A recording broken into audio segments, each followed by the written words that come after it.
Alors voilà une vue éclatée de mon futur Skywalker Condor 1880 en cours de montage. Donc pour l'instant j'ai simplement prépositionné tous les éléments dans une moitié de coque. Donc on peut retrouver à l'avant il y aura la caméra. Et donc pour la caméra j'ai tout simplement recreusé dans la coque de façon à ce que la caméra puisse s'insérer parfaitement dans son logement. Au-dessus il y aura la GoPro. Ici vont venir les deux accus, moteur et vidéo, 4S, 3S. Sur ce secteur-là, je vais positionner le récepteur radiocommande Chainlink, avec les deux antennes qui sortiront de chaque côté sous les ailes. Ici va venir l'autopilote FY31AP de Feiyutech, sachant qu'il ne faudra pas le positionner comme ça, parce que pour l'instant, là c'est pour que vous le voyez, mais il sera à plat, pour que les fonctions de gyroscope et d'accéléromètre fonctionnent bien. Donc il sera tout simplement positionné comme ça.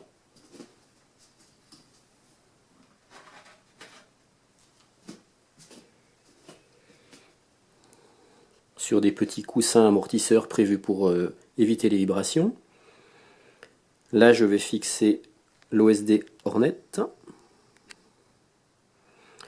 Au-dessus on retrouve le SC.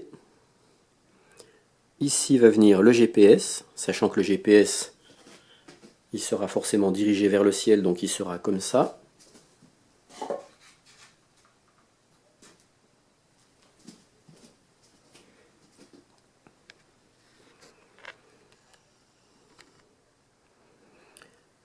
Le moteur va venir là, sachant que j'ai dû faire une petite saignée dans l'EPP pour faire passer l'axe moteur, que je n'ai pas voulu couper ou inverser, parce que j'ai gardé le kit de fixation de ce côté-là.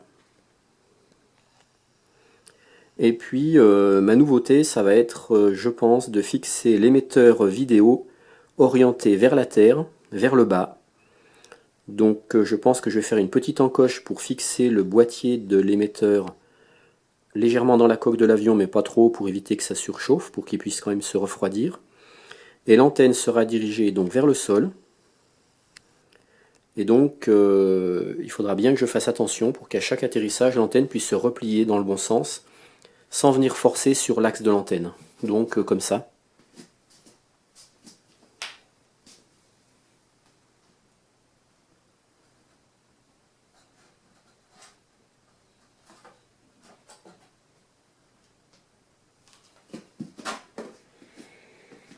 Et je pense que par ce système-là, je n'aurai jamais de coupure vidéo, quel que soit l'angle de l'avion.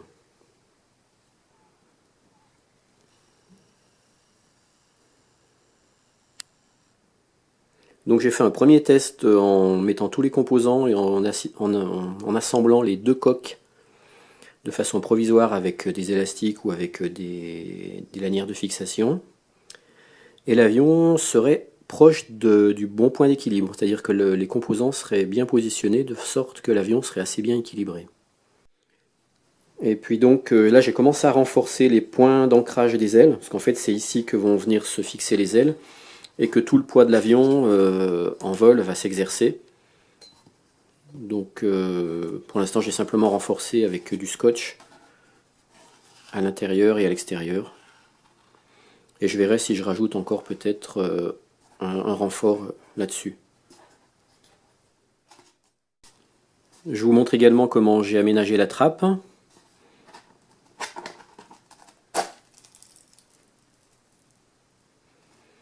Donc j'ai mis un petit aimant ici, une petite plaque de métal là, de façon à ce que ça ferme et que ça reste fermé avec un aimant. Donc on retrouve ma petite plaque ici, et puis là j'ai mis une butée.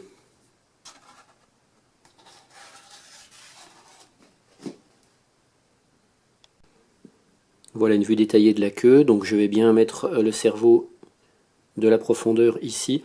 Par contre le cerveau de la dérive, je ne vais pas le mettre là, parce que l'avion a tendance à souvent être un peu lourd à l'arrière, sur le Skywalker. Donc le cerveau, je vais le mettre ici. Et puis donc tirer une tringlerie à l'extérieur.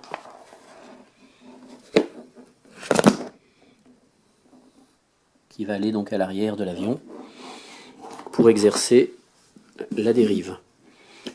Et puis tout à l'heure j'ai pas précisé, mais le current sensor, il est ici.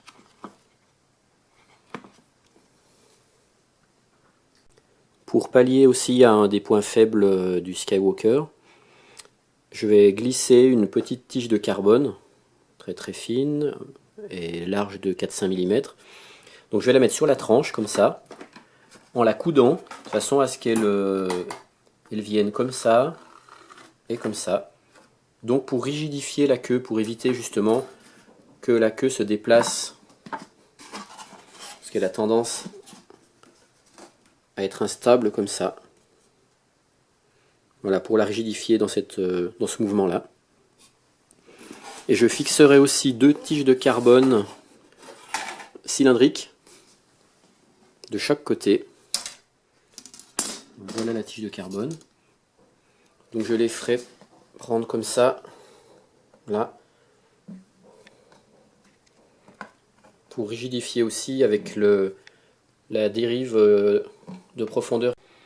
Voilà, donc la gouverne de profondeur venant se positionner là-dessus, je vais fixer mes 2 tiges de carbone, une de chaque côté comme ça, pour éviter que cet élément ne bouge trop comme ça. Et pour terminer les infos, j'ai également recreusé cette partie-là, de façon à ce que l'ESC puisse glisser comme ça, de façon à ce que le jour où j'aurai un problème d'ESC, que je devrais le changer, je puisse déconnecter ici mon moteur, donc sortir suffisamment les connexions là pour pouvoir débrancher le moteur et rebrancher le moteur. Parce que sinon, si mon ESC ne peut pas venir plus loin qu'ici, j'aurai pas accès à ces connexions là. Voilà, donc comme ça là, il peut glisser jusqu'ici pour faire sortir les connexions et re-rentrer.